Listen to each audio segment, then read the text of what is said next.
Mr. Slayton.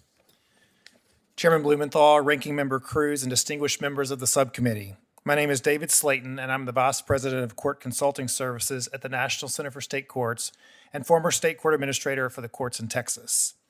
Conservatorship, or guardianship as it's called in Texas, is a proceeding in which a court, after determination by a judge that an individual lacks mental capacity to make decisions independently, appoints a guardian to make decisions and oversee the affairs of the individual.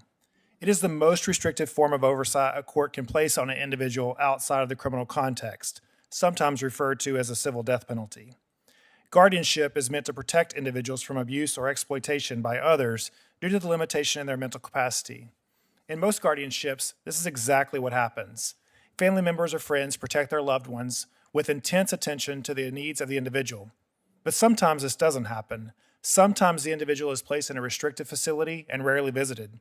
Sometimes the individual regains mental capacity but remains subject to the guardianship for years.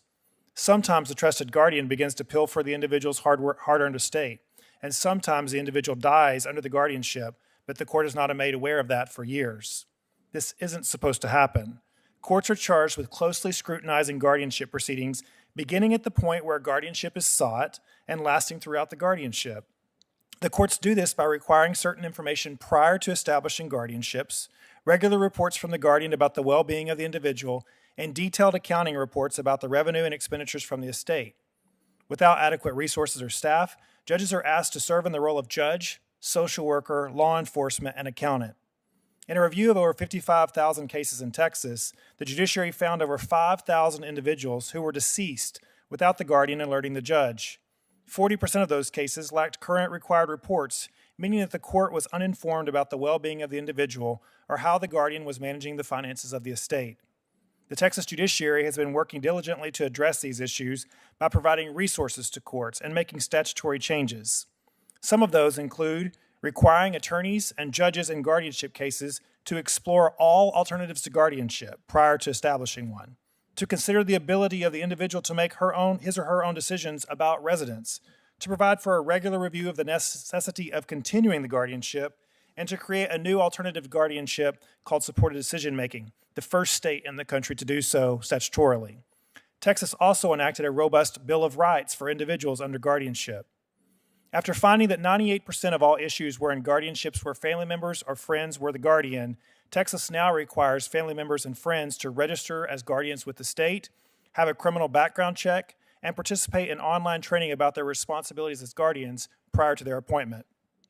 Texas has also appropriated $2.5 million and provided 28 new employees to assist judges statewide in monitoring guardianships and reviewing annual accountings for financial fraud or exploitation. And lastly, just this year, Texas continued its reforms by providing this additional authority to have specialized guardianship courts and increasing the ability to access financial records from financial institutions. Texas is not alone in its desire to improve monitoring of guardianship cases. The Conference of Chief Justices and Conference of State Court Administrators have worked collectively to make improvements in this area for over a decade, making recommendations for reform and endorsing at least 14 resolutions in the past 10 years.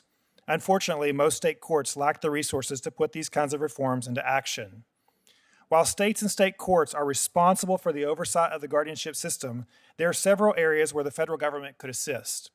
First, Social Security representative payees are not always the same person as the court-appointed guardian, meaning that the state court is responsible for monitoring the activities of one person who may be managing a portion of the individual's estate or well-being, while another not under the state court's control is managing some other portion of the individual's finances, even when the state court removes a bad actor for cause.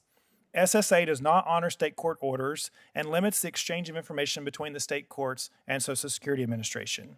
Second, bad actors who run into issues establishing a guardianship in one state may choose to move the individual and seek a guardianship in another state.